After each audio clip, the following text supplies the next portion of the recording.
Hey y'all, welcome back. Today we're checking out 9 ways British and American homes are very different. I reacted to a Lost in the Pond video about this just a couple weeks ago. And now we're gonna do Girl Gone London, talking about the differences of British and American homes. So here we go. Hi and welcome back to the Girl Gone London channel. If you're Hey, new Kaylin. here, my name is Kaylin. I'm a dual UK and American citizen, and today I am in an American house, and I thought we would do a culture shock episode on American versus British house differences, and I can actually show you the American version because often I can only show you the British version. Okay, the first... Y'all be sure to go to Girl Gone London and like and subscribe. Be sure to go to Girl Gone London and like and subscribe. Be sure to go to Girl Gone London and like and subscribe. Be sure to go to Girl Gone London and like and subscribe. That's a 5-4 bar. I can't rap over that. Okay, the first couple I'm going to show you from the outside, and also can I just say that Larry the black lab is really staring at me right now, really judging me for talking to this camera. He's judging you. Okay, so the first thing on my list, He's totally judging you. Wait, was this dog's name Larry? and also can I just say that Larry the black lab... Y'all, I love when a dog has a human name. I used to have a dog named Kevin. My cousin has a dog named Hank. This is Larry, the Labrador. He is judging. His ball is right next to him and up underneath him. His face is saying, hey, Kaylin, get over here and grab this ball. Throw the ball. Okay, so the first thing on my list, and something that is very popular, is a long window that goes from kind of the floor to the ceiling-ish, not entirely the ceiling, but this is very popular. You can see that we also have that over here. Yeah. So you have the window, and you have window down there. I feel like in the UK, it's much less common to have this kind of setup, and much more common to just have windows above, like, waist height. Interesting. I never really thought about that. I have windows like that in my living room. I think it's just a newer construction thing, right? Like, weren't most houses in Britain built before World War II? People didn't do that back then. Regardless of country, right? Or did people do that back then? I don't know. Okay, the next thing on my list is this, like, bug screen thing. More wind. And this is very common in America. America Oh, has a yeah. lot more insects than in the UK. Larry, do you mind? It's okay. Let Larry bark. Let him bark. You good? Let Larry Okay. bark. We're good. Dogs bark. So these are on a lot of the outside of the windows. So again, this is, you can kind of see got from my those. hand, it's kind of like a mesh, essentially, and that is so that you can open the window from the inside to get the breeze in, but you're not going to get the bugs in.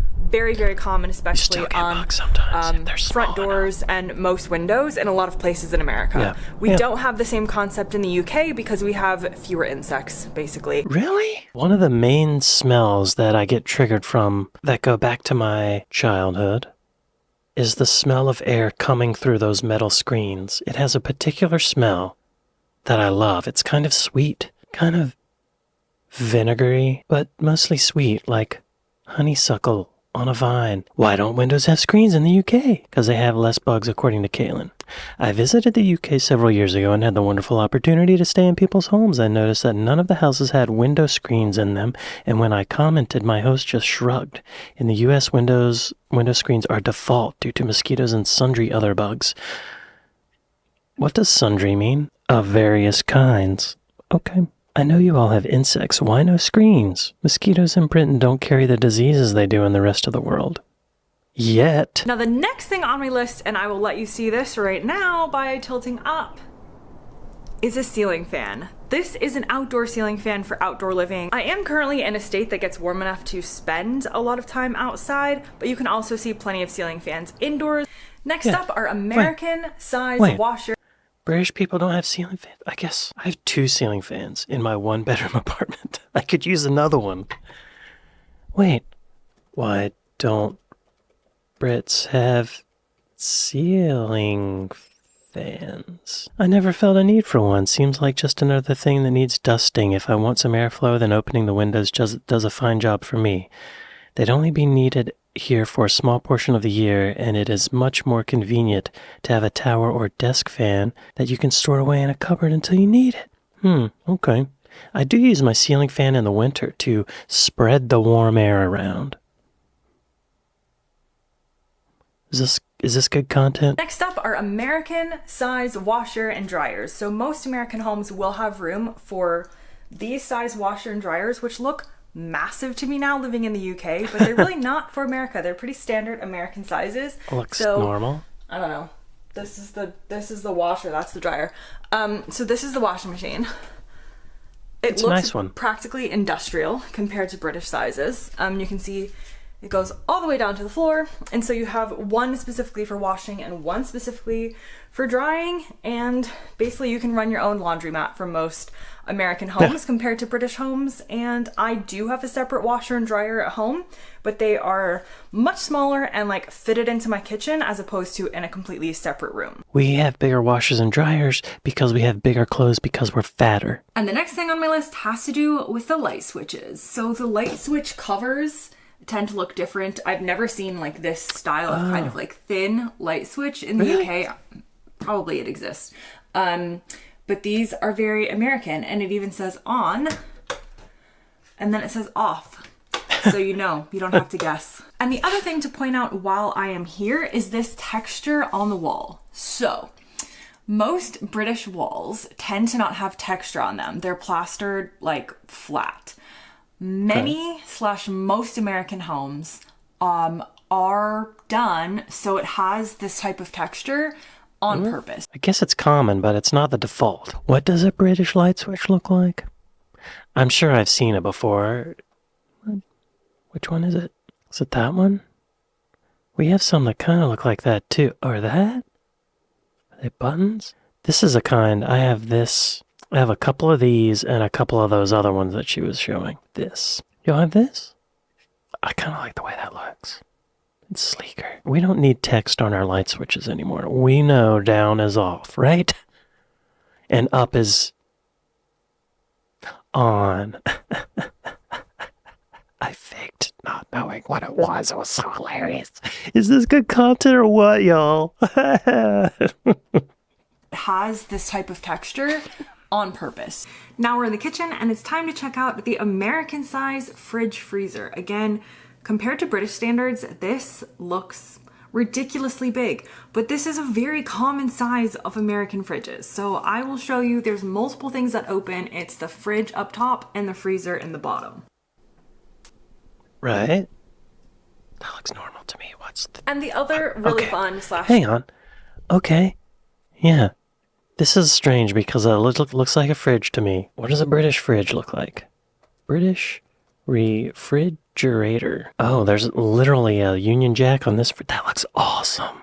I like that. It's kind of dope. Oh, here's one that looks like a telephone booth. Hilarious.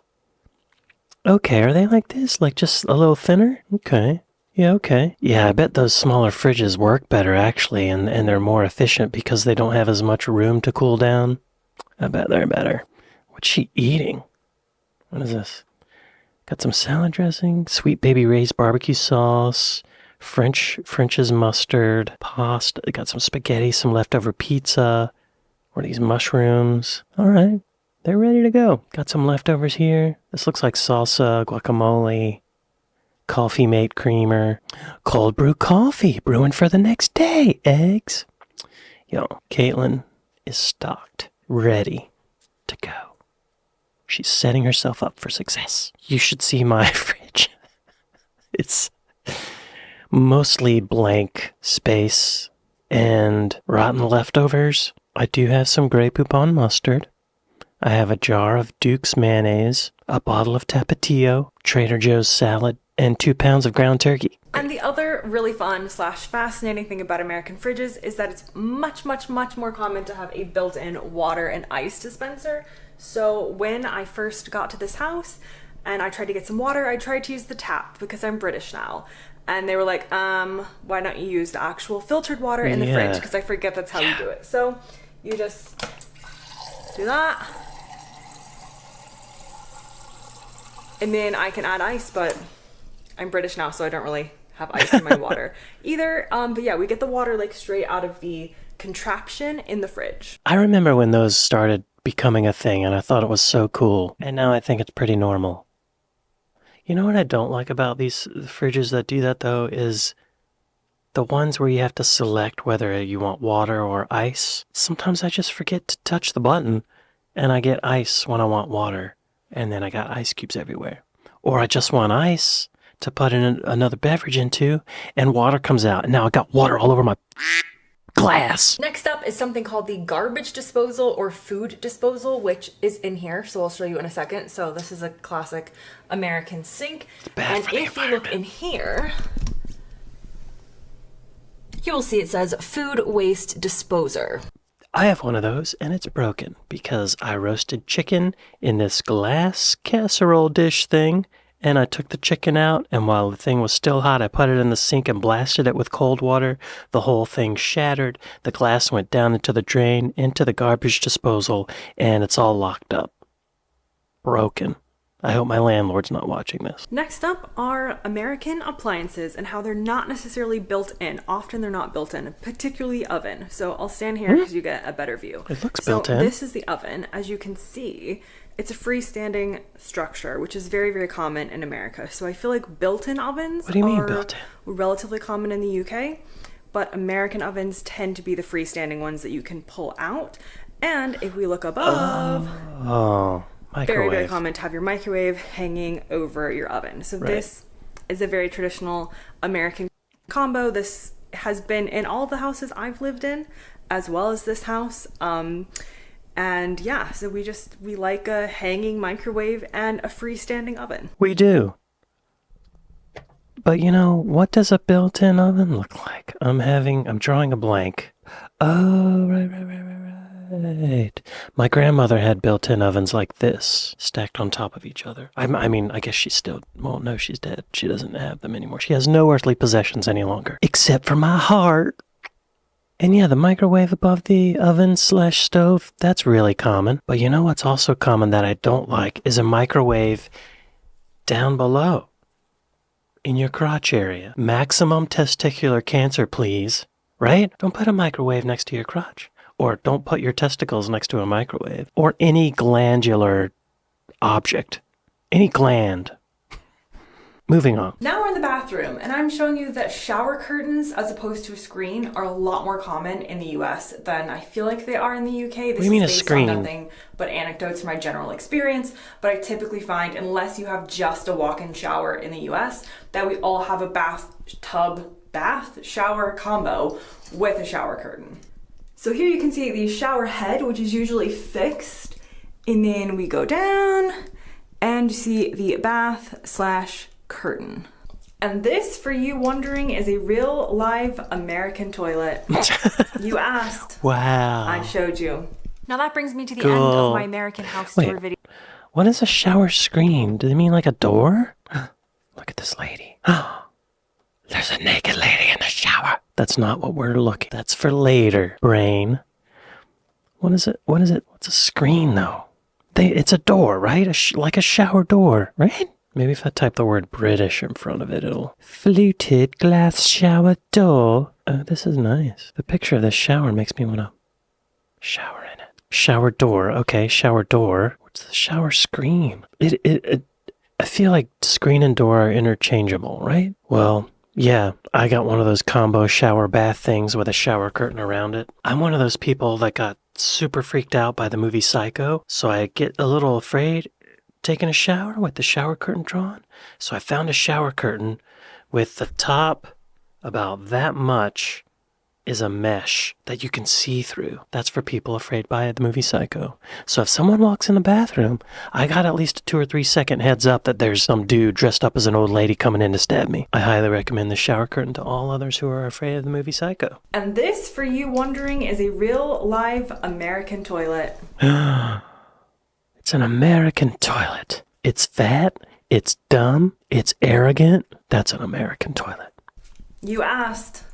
I showed you. You asked. To the end of my American house tour video. Ask without a K is the word ass. Is this good content? Okay, here's our outro. Let me just pay attention. I showed you. Now that brings me to the end of my American house tour video. Leave your comments below on anything that surprised you, and I'll see you guys next time. Okay. Great. Oh, look, y'all. Y'all be sure to go to Girl Gone London and like and subscribe. She covered entirely different stuff from Lawrence on Lost in the Pond. So I'm glad we did this. I'm glad we did this together. Kaylin, thank you for showing us around your parents' home or wherever you were in Orlando. Orlando! Test your U.S. geography. Y'all, I gotta click on it, just see. Which of the Great Lakes does not share a border with Canada? Lake Superior, Lake Erie, Lake Michigan. Lake Erie? Lake Michigan. F-you. Y'all, let's all salute Larry the Lab. Salute. I hope you find someone to play ball with you, Larry. Hey, y'all, be sure to check out my other reaction channel, JJ Early Reacts Music, where I react to music. Anyway, I'd like to thank my patrons. I'd like to thank my Buy Me a Coffee folks. Thank y'all for watching this with me, and I'll see you next time. Later.